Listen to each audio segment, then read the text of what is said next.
శుభమస్తు. శ్రీరామ జయం. లక్ష్మీ సవిభ్రమాలోక. చైత్రమాసం శుక్రవారం ద్వాదశి తిథి.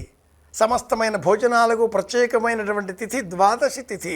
సమస్తమైన సంపదలకు ఆలవాలమైనటువంటి వారం శుక్రవారం. సమస్తాన్ని మనకు అందించేటటువంటి పరమాద్భుతమైనటువంటి ఋతువు వసంత ఋతువు. వసంతే నర్తనా దేవా అని వేద ప్రమాణం. వసంత ఋతువులో దేవతలు నాట్యం చేస్తారు అని వేదం తెలియజేస్తుంది.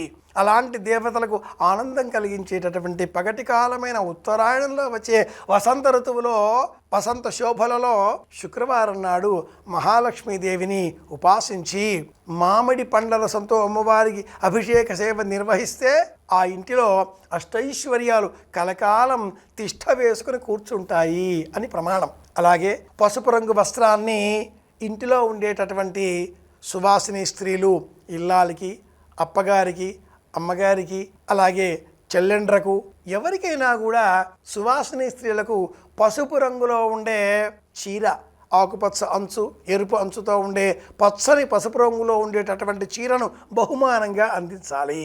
వసంత ఋతువు చైత్రమాసం అంటేనే వివాహాలకు ప్రత్యేకం. ఈ మాసానికి మధుమాసం అని పేరు.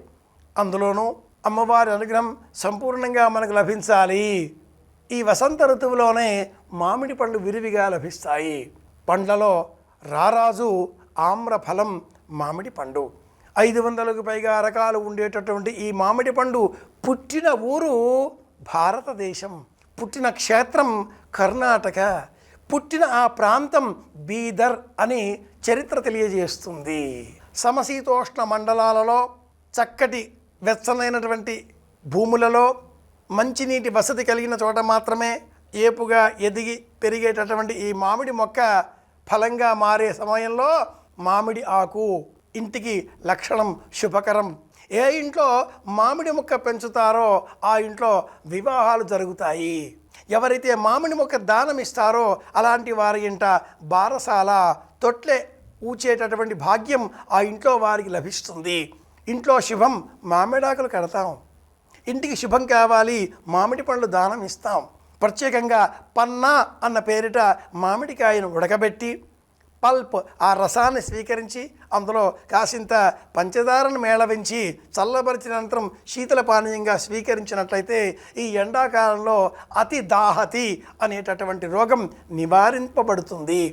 మామిడికాయతో పచ్చడి, మామిడికాయ ఊరగాయ, మామిడికాయ ముక్కలు ఎండబెట్టి, మామిడి పండు గుజ్జుతో చేసేటటువంటి అనేక ఇతర మధురమైన పదార్థాలు సర్వము కూడా సంవత్సర కాలమంతా కూడా మామిడి పళ్ళు లభిస్తే వాటి విలువ ప్రయోజనాలు అంతగా ఉండవు. కానీ ప్రత్యేకంగా వేసవి, అందులోనూ వసంత ఋతువు కాబట్టి శుక్రవారం నాడు అమ్మవారికి ప్రీతికరంగా మామిడి పళ్ళ రసంతో అభిషేక సేవ నిర్వహించినట్లయితే అమ్మవారు పరమానంద భరితురాలై పచ్చని వర్ణంలో ఉండేటటువంటి బంగారు ఆభరణాలను మనకు అందిస్తుంది అనే విశ్వాసం కూడా మనలో అధికం.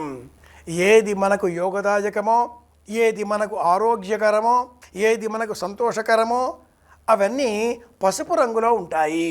ఆరోగ్యాన్ని అందించేటటువంటి పసుపు పచ్చటి పసుపు రంగులో ఉంటుంది. ఆనందాన్ని, ఐశ్వర్యాన్ని ప్రసాదించేటటువంటి బంగారం కూడా పచ్చని పసుపు రంగులో మిలమిల మెరిసిపోతూ ఉంటుంది. పసుపు రంగుకు బగళ అని పేరు కనుక సమస్త వశీకరణ శక్తులు, వశీకరణ మంత్రాలు, తంత్రాలు, యంత్రాలు అన్నీ కూడా పసుపు రంగు దారంతో, పసుపు రంగు దుస్తులతో, పసుపుతో ముడిపడి ఉంటాయి. అలాంటి నేపథ్యంలో శుక్రవారం నాడు ప్రధాన ద్వారాన్ని, గుమ్మాన్ని, గడపను పసుపుతో కడిగి ముగ్గులు వేసి అమ్మవారిని చక్కటి మామిడి పండ్ల రసంతో అభిషేక సేవ నిర్వహించి అనంతరం ఇంటిలో ఉండే సువాసనలందరూ కూడా కాలికి పసుపు రాచుకొని పచ్చని వర్ణంలో ఉండే చీరలు కట్టుకొని అందరికీ ఆనందం కలిగించే విధంగా ప్రవర్తిస్తే ఆ ఇంట్లో అష్టైశ్వర్యాలు కలకాలం తిష్ట వేసుకొని కూర్చుంటాయి. కనుక వసంత ఋతువుకు సంబంధించి చైత్రమాసం ఇక 1-2 రోజులలో ముగిసిపోతున్న నేపథ్యంలో ఈ చైత్రమాస శోభను సంపూర్ణంగా స్వీకరించే నిమిత్తమై అమ్మకే ప్రీతికరంగా మామిడి పండ్లను సమర్పిద్దాం. మామిడి పండ్లను దానం చేద్దాం.